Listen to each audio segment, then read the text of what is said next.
Ahora, esos kilomicrones, por el sistema linfático, circulación general, a nivel de conducto torácico, donde posteriormente se incorporan ApoC2 y ApoE. ¿Para qué será ApoC2? Para activar la lipasa lipoproteica. Y la ApoE, para que pueda ser captada por los receptores de ApoBE y el receptor de ApoE que se encuentran en el hígado.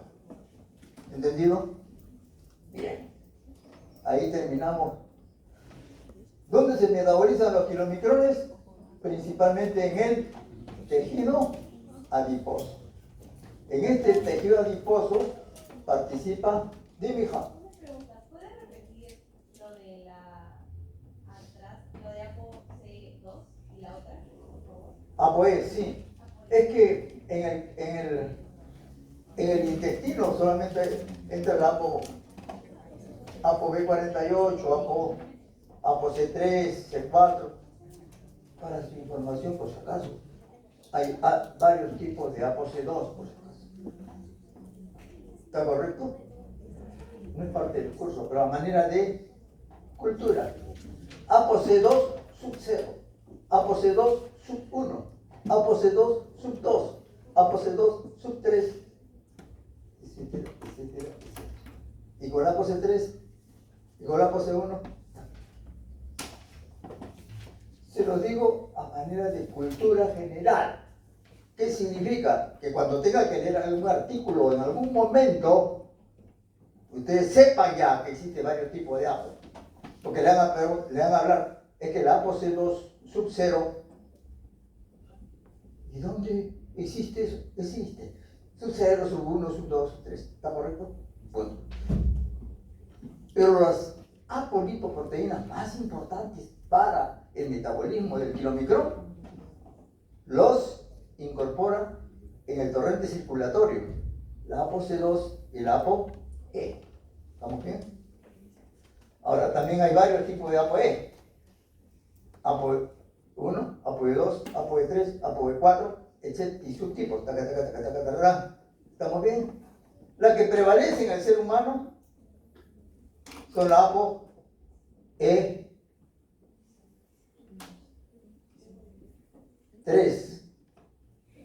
La que prevalece en el ser humano es la ApoC3. En el 65% de nosotros, la ApoE3.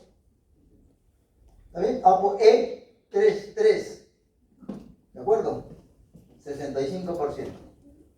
Y eso está relacionado con el tipo de dislipidemia o el tipo de concentración de lípidos en el plasma. Mayor concentración de colesterol, puede tener mayor concentración de triglicéridos. Es que hay varios factores que influyen, aparte de la dieta.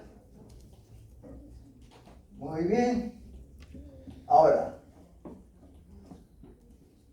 cuando se ingirió alimentos, carbohidratos, lípidos, proteínas, creo que me estoy extendiendo demasiado. No se emocionen. Acá termino. Se libera insulina. Y la insulina, vuelvo a repetir, induce la síntesis de lipasa lipoproteica. Y la lipasa lipoproteica es activada por ApoC2.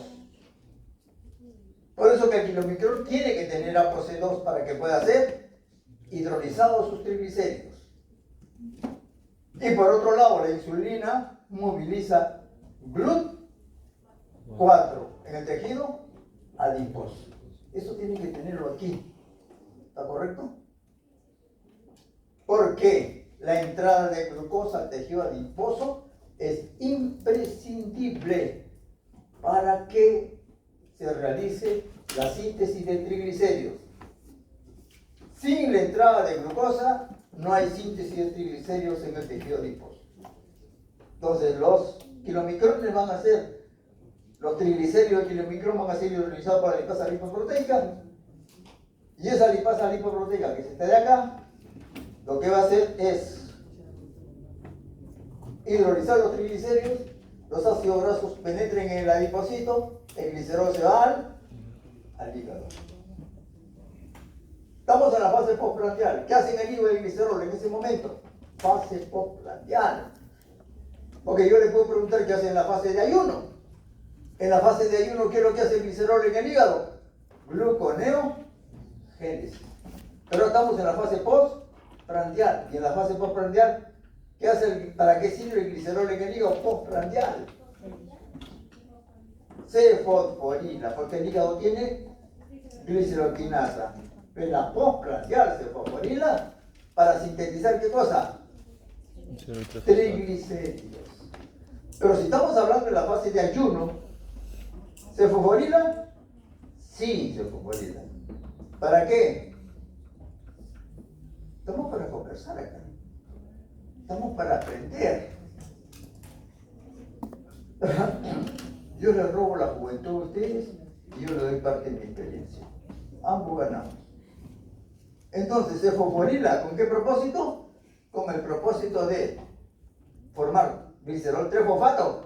Y el glicerol 3-fosfato forma dihidroxiacetona-fosfato. Y esa por vía reversa sintetiza glucosa. O sea, gluconeogénesis. ¿Qué fase? Ayuno. La que estamos hablando ahora, ¿qué fase? Postprandial. ¿Y para qué? Puntos suspensivos. Sirve el glicerol. En esta fase va a servir para sintetizar triglicéridos. ¿Se va a fosforilar? Sí. ¿Para qué? Para sintetizar triglicéridos. Y esos triglicéridos se sintetizan con ácidos grasos que se han sintetizado en la fase postprandial a partir de glucosa. Muy bien. Y también a partir de triglicéridos que están llegando con los remanentes de kilomicrón. ¿Entendido?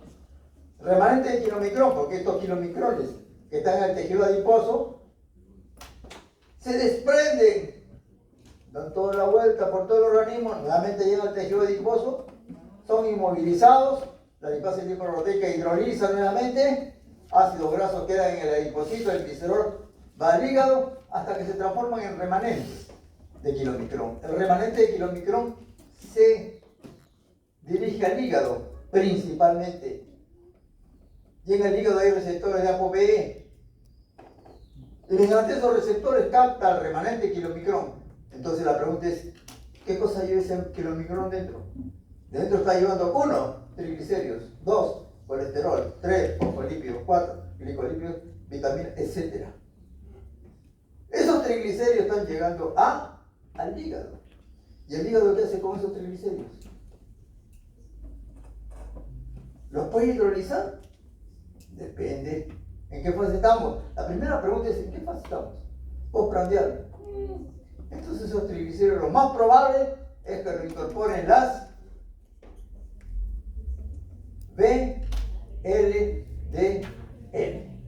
para nuevamente sacarlos fuera. ¿Entendido? ¿Y a dónde los manda? Los envía con la VLDL, los envía al 1, tejido muscular y 2, tejido adiposo. Ahí son hidrolizados los triglicéridos nuevamente, pero que van con la VLDL mezclados con los triglicéridos que en la fase postprandial está sintetizando el hígado de nuevo. Es decir, a partir de la glucosa que hemos ingerido en la dieta, el hígado está sintetizando ácidos grasos y triglicéridos, que se juntan con los triglicéridos que vienen de los kilomicrones y estructuran VLDL, o sea, lipoproteína de muy baja densidad. ¿Está entendido todo? Quiero que comprendan eso. ¿Está correcto? Entonces, cuando les pregunten, hago una pregunta de este tipo en el examen, va a resultar tremendamente sencillo. Ya no va a aparecer el examen. ¿Estamos bien?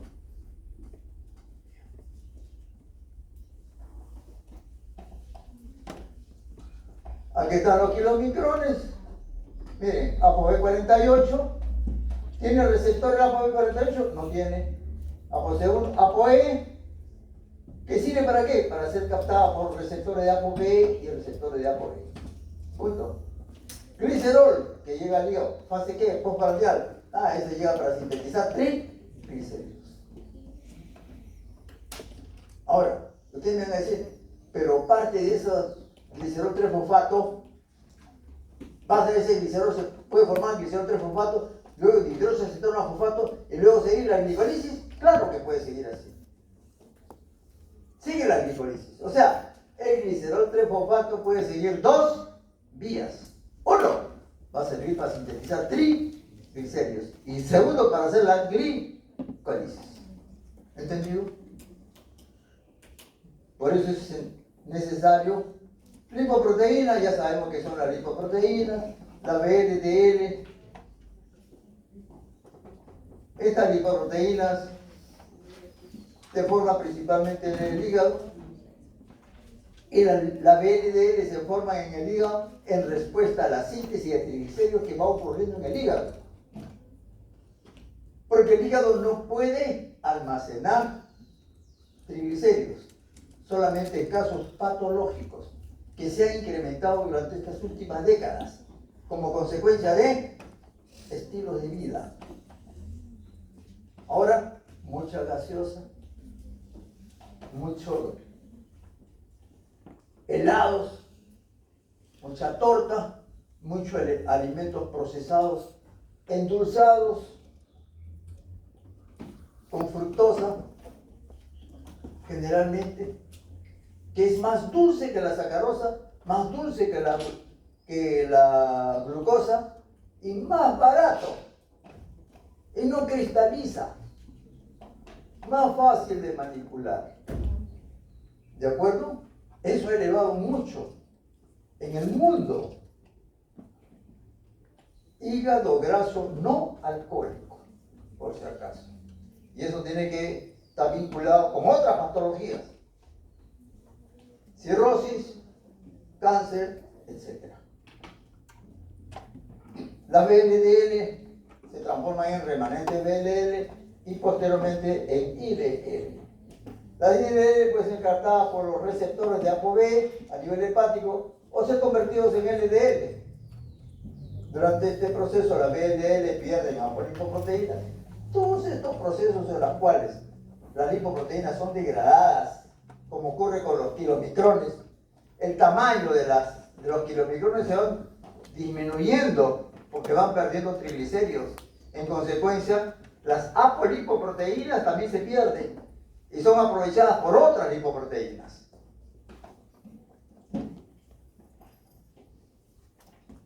Bien. Las LDL se originan a partir de VLL. De cada partícula VLDL se forma una LDL. No salen varias por si acaso. Y acá está.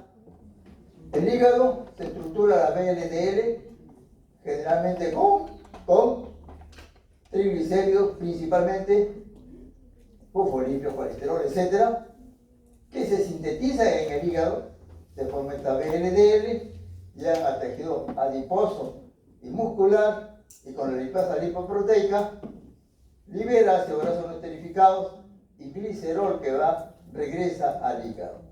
Se transforma en remanente, partes captadas, se forma IDL, el cual se transforma en LDL. Yo se les agradecería que no digan colesterol bueno ni colesterol malo, porque el colesterol es una molécula. Si le presentásemos acá la molécula de colesterol, ustedes dirían que es malo o bueno. No sé. Eso dicen los periodistas. Para las personas que no conocen de estas cosas y puedan identificar mejor a la lipoproteína. El colesterol malo está en las LDL y el bueno está en las HDL. Para ellos sí es bueno, está bien, pero para nosotros no.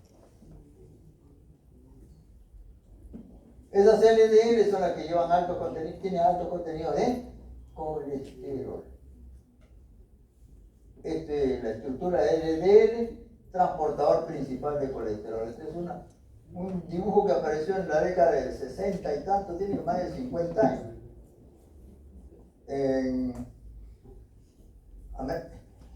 una revista americana, no recuerdo su nombre, Scientific American. Estas LDL interaccionan con receptores de ApoB, ahí están los receptores, acá están los receptores de ApoB, van a ser incorporados a una célula cualquiera, se unen a los lisosomas tienen enzimas hidrolíticas, hidrolizan la proteína, forman aminoácidos, liberan el colesterol libre. Ese colesterol libre tiene varios destinos. Uno, forma parte de la membrana. Dos, regula su propia síntesis. Tres, dependiendo del tejido, puede sintetizar sustancias biológicamente importantes como hormonas, ácidos biliares, etc. Cuatro, si hay mucho colesterol, regula la síntesis de los receptores. ¿Por qué hay un motivo? Si hay poco colesterol, se sintetizan más receptores de ApoB. Y el exceso se almacena como éster de colesterol. Para ello se requiere un ácido graso no esterificado de configuración cis, no trans. Las HDL, estas son las más complejas. La principal apolipoproteína es la A1. Estas HDL se forman en el hígado. También se forman a partir de los kilomicrones por el intestino. La forma en que se estructura la HDL es de forma discoidal, es decir, una forma de disco aplanado y que después se va estructurando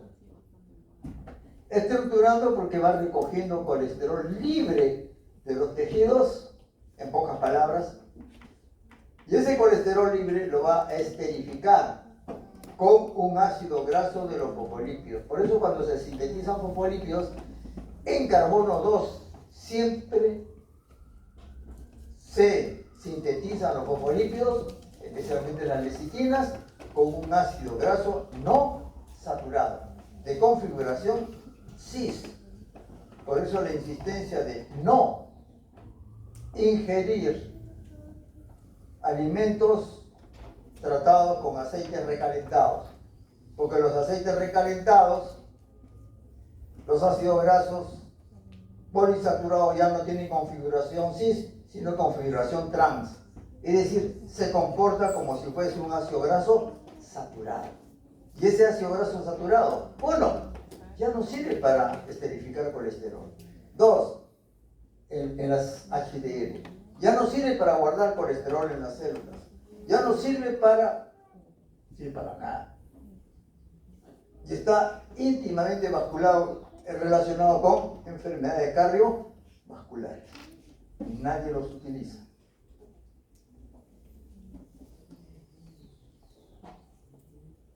La enzima que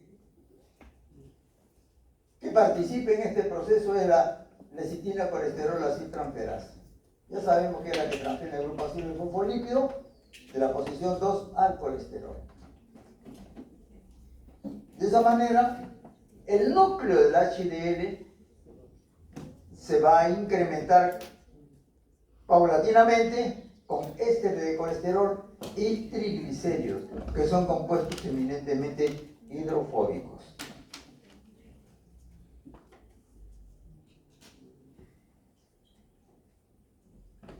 Asimismo, las HDL3 en el espacio subendotelial continúan aceptando fosfolípidos y colesterol libre de los tejidos y del plasma, incrementando su tamaño y convirtiéndose en HDL2. Y la HDL2 tiene un contenido más alto de colesterol que el HDL3 y es más grande. Y como dicen algunos, está vinculado con enfermedades cardiovasculares. No protege tanto como lo hace la HDL3. Estas HDL intercambian fosfolípidos y éster de colesterol con las IDL y las VLDL. Estas, acá están los triglicéridos, intercambian con las lipoproteínas de densidad intermedia y con las VLDL. Paralelamente transfieren éster de colesterol, porque las HDL3 son ricas en éster de colesterol, hacia las IDL y las LDL. Estas HDL, en buen romance, lo que están haciendo es captar colesterol de tejidos extrahepáticos y lo llevan al hígado. Y en el hígado hay un receptor, SRB1. Eso constituye lo que se llama transporte reverso de colesterol. Y quiero hacer dos aclaraciones. Uno, los niveles de HDL no deben ser, en los varones no deben ser menos de 40 miligramos por decilitro y en las damas no menos de 45. Ahora, el hecho de tener altísimos valores de HDL tampoco es bueno. Ni muy bajo, ni muy alto. Muy bajo, vinculado con enfermedad cardiovascular. ¿Por qué? Porque es tan baja la concentración de HDL que no permite remover todo el colesterol. Colesterol que está vinculado con la formación de placa ateromatosa. Muy bien. Pero si hay mucho HDL, tampoco es bueno. ¿Por qué no es bueno? Si hay demasiado HDL, 80, 90, 100 miligramos, esto es mejor. No es así. Bájalo. Debido a que si hay excesiva cantidad de concentración de HDL, se está llevando demasiado colesterol al hígado y se corre el riesgo de litiasis biliar, cálculos biliares. Y eso se observó en la década del 70, cuando aparecieron unos medicamentos que tenían como virtud elevar los niveles de HDL. Era lo mejor. Elevaban los niveles de HDL. Qué bien, ya tenemos la solución. ¿Qué sucede en Europa? Observan que todos esos pacientes desarrollaban litiasis biliar. Entonces se prohibió la venta de ese medicamento. No más. Entonces hay que tener las HDL dentro del rango normal. Dislipidemias pueden ser primarias o secundarias. Fredrickson sugirió una clasificación por grupos. Tipo 1, hiperkilo, micronemia. Cuando después de 12 a 14 horas de ayuno extraen sangre al paciente, y esta sangre tiene un aspecto lácteo, lechoso. De inmediato el patólogo dice hiperkilomicronemia. ¿Qué significa? Que después de 12 horas de ayuno todavía hay circulando gran cantidad de kilomicronemias. Como consecuencia, muy probable que la lipasa lipoproteica no esté actuando adecuadamente, debido a que no existan las apolipoproteínas que permitan una acción óptima de la lipasa lipoproteica. ¿Qué apolipoproteína? La ApoC2. 2 en romano, no en arábigo. Y de ahí aparecieron las identificaciones de ApoC2. ¿Cuál de ellas? Hay varios tipos de ApoC2. ¿Está correcto? Lo dejamos ahí, ApoC2, punto, se acabó. Hipercolesterolemia tipo 2. Hay 2A y 2B. La 2A es solo colesterol elevado. La 2B es colesterol y triglicéridos. La 2A puede ser homocigote o heterocigote. 2A homocigote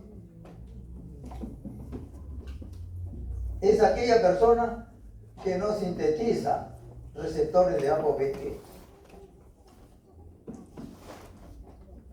Y ellos, estas personas, tienen el primer infarto a los 4, 5, 6 años de edad y fallecen antes de los 20 años.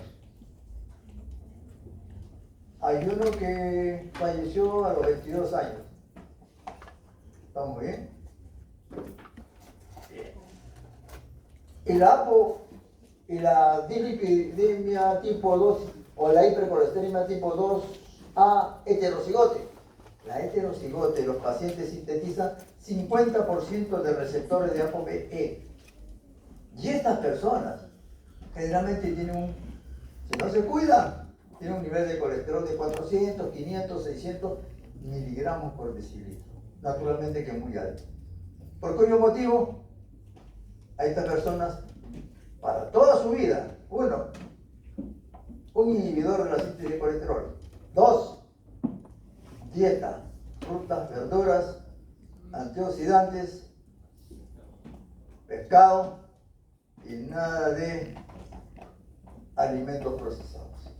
Y pueden vivir hasta 60, 70 años, pero naturalmente con bastante cuidado y bastante, como le llaman,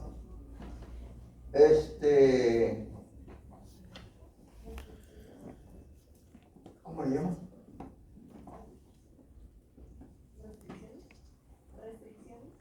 Aparte de eso, control. Bastante control. Tiene que estar controlando periódicamente sus niveles de lipoproteínas. Tipo 3 es la bis-beta lipoproteinemia. Esta es una dislipidemia en la cual, recuerden, que la VLDL se transforma en LDL. Muy bien. Cuando tienen un lipidograma, hay que tener el pico de la LDL y el pico de la VLDL. Pero en estos pacientes que se caracterizan porque tienen colesterol elevado y triglicéridos elevados. Entonces podría uno, el médico, decir, entonces tiene una dislipidemia tipo 2B. ¿Cómo lo puede diferenciar? Mediante un lipidograma. Hacen el lipidograma y ven lo que se llama una dislipidemia de beta ancha. Porque en lugar de tener dos picos, tiene uno solo. Fusionado. ¿Por qué? Porque la VLDL no se transforma completamente en LDL, sino la transformación es parcial. Entonces hay una mezcla de VLDL, LDL y partículas lipoproteicas que no han sido completamente transformadas. De VLDL en LDL. Por eso se le llama beta ancha. 4. Una dislipidemia tipo pre-beta lipoproteinemia. Esta presumiblemente se debe a que las VLDL no son catabolizadas apropiadamente por la lipasa lipoproteica. Entonces sus niveles se incrementan considerablemente en el plasma. Entonces aparece el pico de VLDL muy elevado. Y finalmente, la hiperlipidemia familiar combinada es aquella que probablemente sea que la lipasa lipoproteica no está siendo activada adecuadamente, combinada también con una apolipoproteínas que no activan a la lipasa lipoproteica. En tal sentido, el paciente tiene elevados kilomicrones y elevadas VLDL. Síntesis de ácidos grasos. La síntesis de ácidos grasos ocurre principalmente a partir de carbohidratos, principalmente glucosa. Y los que ingieren fructosa, fructosa. Y más eficiente es la síntesis de carbohidratos a partir de fructosa. ¿Por qué? Porque la fructosa se metaboliza sin restricción, sin control. Mientras que la glucosa tiene un control. Aquí en la vía glucolítica hay un control. Cuando se metaboliza la fructosa no hay control, directamente forma citrato, acetil-CoA, ácido graso. Y los ácidos grasos están con una flecha más ancha que el colesterol, porque es lo que más se sintetiza. Porque a partir de esta acetil-CoA se puede sintetizar colesterol y ácido graso. Se necesitan los mismos insumos. Es decir, para sintetizar ácido graso que se necesita acetil-CoA, NADPH, ¿está correcto? ¿Y qué más? Acetil-CoA, NADPH y ATP. ¿Está correcto? ¿Quién nos proporciona eso? La glucosa. ¿Y qué necesita el colesterol? Igual, acetil-CoA, NADPH y ATP. ¿En qué difiere? El tipo de enzima que va a realizar esta transformación. Aquí tenemos la síntesis de ácido graso que lo hace la ácido graso sintasa, y el ácido graso que se sintetiza en mayor cantidad es el ácido palmítico. Y esto ocurre preferencialmente en la fase postprandial. ¿Cómo se regula? Disponibilidad de acetil-CoA. ¿Acetil-CoA en qué parte? En el citosol de la célula. Citosol. No el acetil-CoA que está en la mitocondria. Ese es otro tipo de acetil-CoA. Tiene otro origen.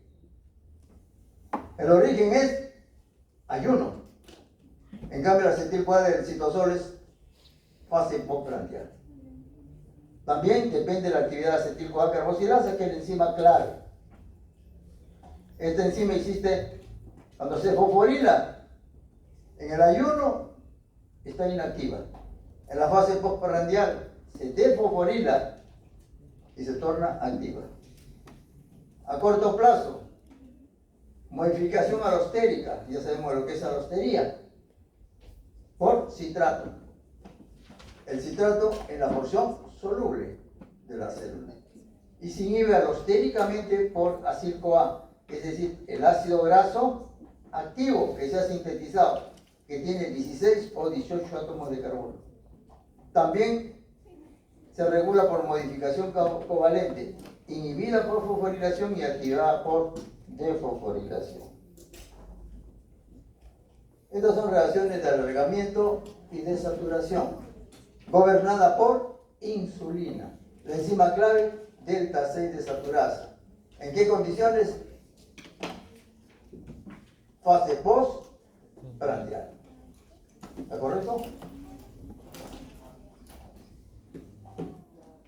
Este es el linoleico omega 6. También, miren, la primera enzima es la delta 6 desaturasa. ¿Quién lo gobierna?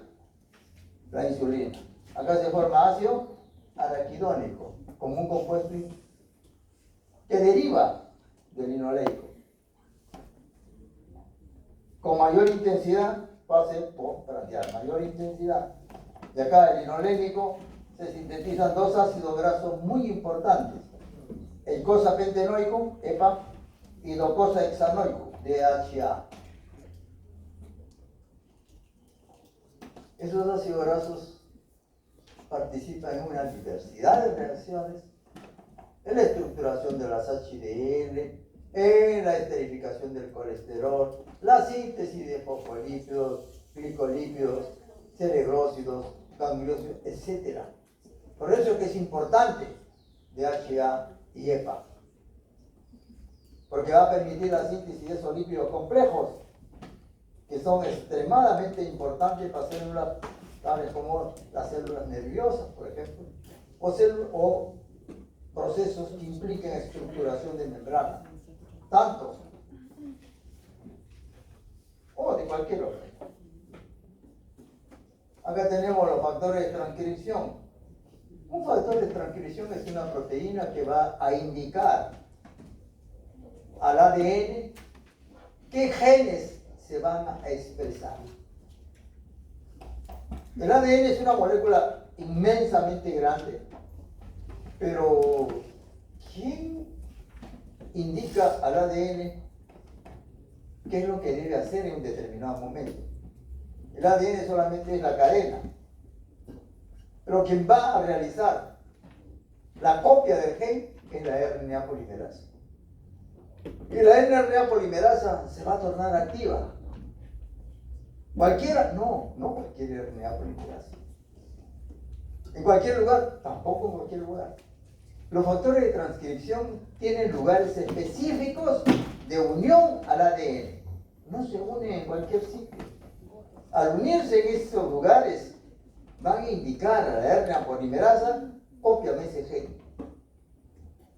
Entonces se une aquí, allá, allá y más allá. Listo. Copien estos genes. Punto. Y la RNA polimerasa, ¿qué es lo que hace? Copiar el gen, los genes. Por indicación de el factor de transcripción. Pero que quede bien claro que el factor de transcripción induce, activa la RNA polimerasa y le indica. Por eso es que el factor de transcripción no se une en cualquier parte del ADN, sino en secuencias específicas de nucleótidos. Ahí se va a anclar el factor de transcripción. Y al anclarse en ese lugar, le va a indicar, acá está esta RNA polimerasa, cópiate este gen, y a esta cópiate este gen, y la otra, este, y ahí este, ese de acá. Entonces se copian determinado tipo de genes. Eso es lo que se llama expresión génica. ¿Estamos bien? Entonces, ahora, ¿quién le dice al factor de transcripción, oiga, copia este gen, o copia el otro? Porque el factor de transcripción está en la célula esperando que le den una indicación. ¿Y quién le va a dar la indicación? El ácido graso, la glucosa, moléculas que se han ingerido con la dieta. Entonces el ácido graso le dice, cópiate ese gen. Ahora, ¿cualquier ácido graso? No, determinados ácidos grasos. ¿Ácido graso saturado? Por lo general, no. Ácidos grasos insaturados. ¿Qué configuración? Cis, no trans. Por eso que se insiste, posición cis, cis, no coman papas fritas refritas, eso hace daño. En su casa sí frían papas, pero frían, botan el aceite. Pero en muchos de estos lugares ese aceite queda 4, 5, 6 semanas. Y yo no lo he inventado eso, me lo han dicho varias personas que trabajan en esos lugares. Yo pensé que lo cambian a la semana. No me falta. Después de un mes lo cambian. Muy bien. Entonces tenemos factor nuclear de hepatocito, receptor X de hígado, receptor proliferación activado de peroxisoma de PEPAR y la proteína ligadora de elementos reguladores de esteroles SRP. Wow.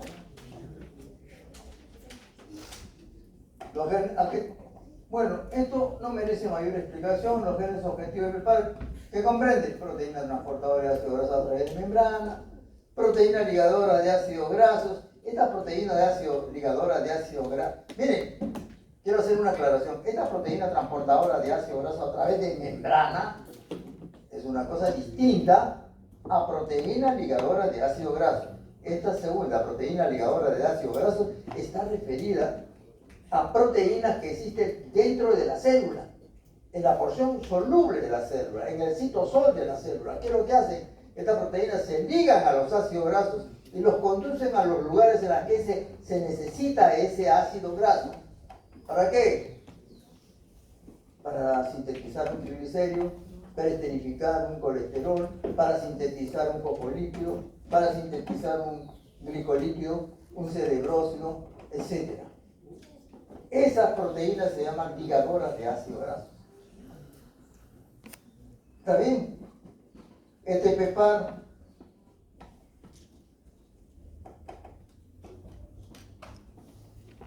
activa genes que están vinculados con el catabolismo, como activación de la formación de acil-CoA, catabolismo por beta-oxidación, catabolismo por omega-oxidación. Y acá hay varios tipos de PEPAR, estas cuestiones. Pero solamente vamos a hacer alusión al PEPAR gamma 2. Se expresa en tejido, solamente tejido adiposo. Sus genes objetivos, proteína ligadora de ácidos grasos del adipocito, o sea, la AP2, la lipasa lipoproteica, acil-CoA sintasa y la proteína transportadora de ácidos grasos. Esta proteína transportadora de grasos es proteína transporta ácido graso a través de membrana. Es el FAT y el CD36. Estas son las siglas en inglés, Fatty Acid Transport, o sea, transportadores de ácidos grasos. ¿Está correcto? FAT. Y la CD36 es otro transportador a través de membrana también de ácidos grasos. Aquí tiene, miren, ácido graso libre. Acá está el PEPAR con un activador RXR. Ahora, ustedes van a ver que acá se está ligando el ácido graso. ¿Pero qué tipo de ácido graso? Miren, doble enlace. ¿Qué configuración? Cis. No cualquier ácido graso. ¿Está correcto? ¿Y a quién se liga? Al factor de transcripción. ¿Para qué ejerza estos efectos de que se ven acá? No quiero que memoricen los efectos, lo que quiero es que comprendan que que los ácidos grasos activan factores de transcripción vinculados con el metabolismo de estos ácidos grasos. Y estos ácidos grasos tienen que ser ácidos grasos con dobles enlaces. 1. 2. Configuración cis. No cualquier ácido graso. Si queremos mejorar ahí nomás, no nos compliquemos más la vida. ¿Está correcto? No hay que complicar la vida, es tan corta que no hay razón para molestarse ni para complicarse. Entonces, repitiendo por 13ª vez, los ácidos grasos deben ser 1, tener dobles enlaces, pueden tener 1, 2, 3, 4. Configuración, sí, punto, se acabó.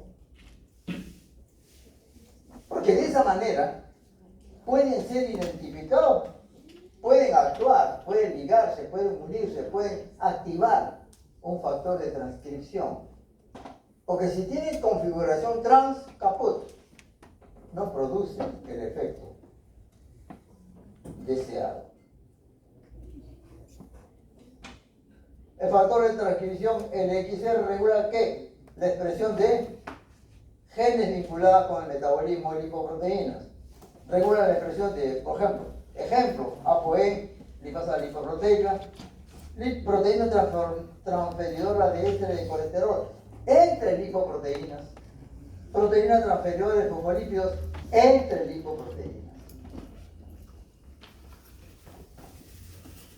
Esta SRBP, este es uno de los factores de transcripción más relevantes. Cuando se expresa el SRBP1A, produce un acúmulo de triglicéridos y colesterol en el hígado. Pero si es el SRBP1C, causa solamente incremento de triglicéridos. ¿Estamos bien? Los ácidos, miren, los ácidos grasos poliinsaturados, omega 3, omega 6, también pueden ser derivados del ácido oleico, producen una disminución de SRBP1 sin afectar SRBP2. Ojo, SRBP1 está vinculado con triglicéridos y colesterol, mientras SRBP2 está vinculado solamente con cístides de colesterol. ¿Está correcto? O sea, estos ácidos grasos poliinsaturados no afectan la síntesis de colesterol, pero sí la síntesis de triglicéridos. Y aquí está, SRP2, acá a la izquierda, está vinculado con la expresión de las enzimas que tienen relación con la síntesis de colesterol.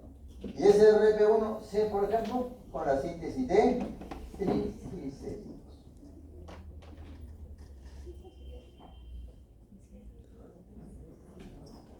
¿Está todo claro, clarísimo? ¿Sí? ¿Seguro? ¿Claro? ¿Qué más puedo preguntarles de un examen?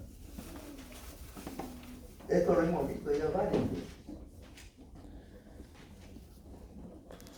De manera tal de que no es nada nuevo. En los cursos anteriores sí era nuevo. Porque uno, el seminario era de otra manera. Tenía otro estilo. Eran 4 alumnos que se hacían una exposición que a veces daban ganas de llorar. Sinceramente sí, daban ganas de llorar. 2, el resto ni sabía de qué se trataba el seminario. Se preguntaba a los que estaban escuchando el seminario, así, no, ni enterados estaban. Por lo menos ahora hay muy pocos que mueven la cabeza de esta manera, parecen campaneros, ¿no? Pero la gran mayoría interviene de alguna manera y contribuye en algo al conocimiento. Y eso es bueno. Y al final una evaluación, una pequeña evaluación que permite afianzar lo que se aprendió.